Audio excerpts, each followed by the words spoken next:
this process, and I think we're all really eager to understand what is happening and what else can be done to make sure that it doesn't become part of this really toxic stream of disinformation.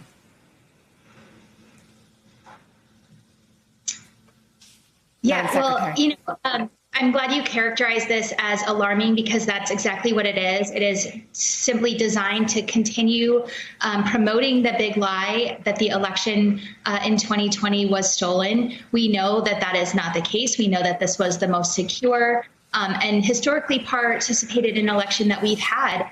And so this is nothing more than a fishing expedition designed to continue to undermine voters' confidence in our democratic institutions.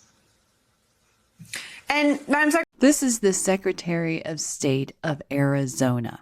Now, I was watching her to see, well, are they scared? Are they nonchalant? Are they irritated? You know, what is the emotion behind what is going on? And as you watch her speak, right out of the gate, she's using words that seem inflammatory of fear, but she's not really in fear. So we're not seeing fear. We're not seeing that, looking for escape type thing. There's no fear. Even the inflammatory words she's using aren't that inflammatory. If I had to put an emotion to what we're seeing, it's irritation. She's leaning forward. She's speaking clearly. Her eyes are kind of wide. She's got the believe me look in some of it. You see a little bit as the head swings, but it doesn't complete to a negative sense. It's irritability. So far. Secretary, the election officials on both sides of the aisle have this view, your view. This is a statement from Gabe Sterling, who was one of the first Republicans to sound the alarm about the danger to violence that Donald Trump's lies about fraud would cause. And this is what he tweeted. Quote, "This audit in Arizona is another step in undermining confidence in elections. This process is neither transparent nor likely legal. Any findings will be highly suspect now that chain of custody has been violated by partisan actors."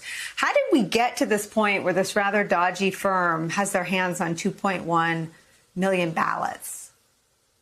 Well, that's a really great question, and I don't exactly know, because when the subpoena was issued and subsequently ruled valid by a judge, the Senate didn't have a firm in place to conduct these exercises that we're seeing now, and so they have not been transparent or forthcoming about the process they used to select this firm, and we did find out that they did. So as she's speaking, we do hear the song, And we go back. I want to look at that.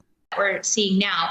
And so they have not been transparent or forthcoming about the process. You see her do like a little twist. It's the mean girl twist. That's what it is. It's the mean girl twist. She takes her head, she kind of twists it, and her shoulders roll too. And it's like a downward, like a little innocent, but it's not innocence. And I swear if we could see her hands, they'd be playing with each other as she did that. It's manipulation when she's going over them and keeping them in the dark. And we kind of know, because we already understand that they were invited to participate yet declined. So technically, yeah, you've been kept in the dark because you refused to participate. So we don't see deception, we see manipulation. They used to select this firm, and we did find out that they did receive some bids. Cyber Ninjas was not among the firms that bid, and I want to make it really clear, this firm is not an auditing firm, and they are not an election firm, and so they don't have any expertise in what it is that they're doing right now, and that is very, very concerning.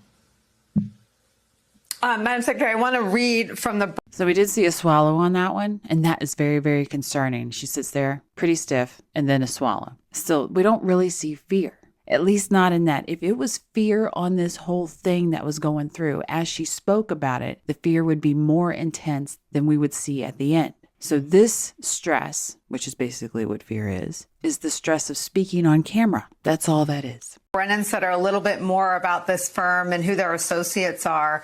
And I want to ask you, if I read this, if you think that your constituents had this information or know that these are the kinds of folks handling their ballots and their votes. This is from Vice News. They report that Linwood, the QAnon conspiracy theorist lawyer, helped raise money to pay for the audit and told Talking Points Memo last week that he hosted Cyber Ninja CEO Doug Logan at his house as Logan was working on the investigation into election fraud.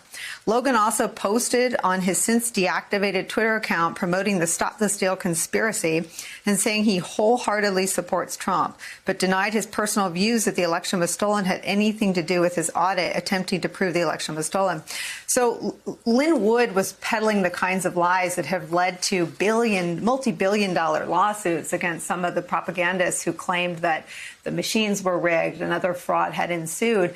And now he is backing, financially at least, and politically, the person who has in his hands the ballots of Arizonans. And I wonder if there's any bipartisan sort of concern growing about the kind of people involved in an audit. And can you just also remind our viewers that it was the Republican governor, Governor Ducey, who certified the count? Right.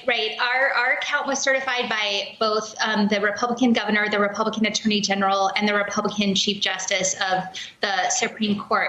My office is hearing every day from constituents across Arizona, both sides of the aisle, that are extremely concerned about the lack of qualifications of this firm and the clear bias that the folks involved with this process are bringing into the process.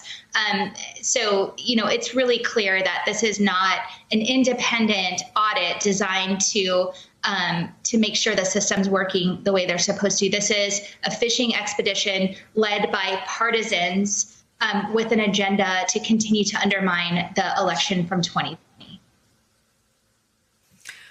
Yeah, we're seeing a whole lot more irritability than we are seeing any fear. And we're going to leave it at that. She's not shying away from questions. She's not looking for an out. She's standing firmly on what is the foundation that the election results are true. There is no fear from her whatsoever. Now, 1, she's not involved in fraud, and that's why we see no fear. 2, the confidence that they can control the courts. Or 3, the worst case, there's something in that chain of custody that is going to give them their out. And so in their mind, they've already won. I would like to thank the sponsor of this video, Fero. Fero is one of the few cryptocurrency projects that I respect. Unlike most other cryptocurrencies, Fero is focused on safeguarding your financial privacy without compromising on trustlessness, which means no third parties are required, and transactions are private by default.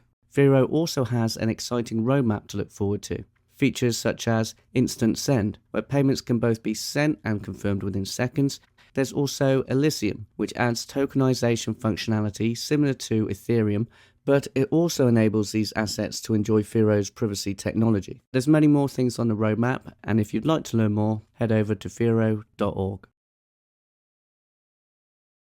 If you'd like to learn more about analysing body language, there is a video course available on Mandy's website for Gold subscribers, where Mandy teaches more about her techniques of deception detection. There's also other content such as the Crime series and Interesting Minds series, available to both Gold and Silver subscribers. If you like it, please share and subscribe. Thanks for watching.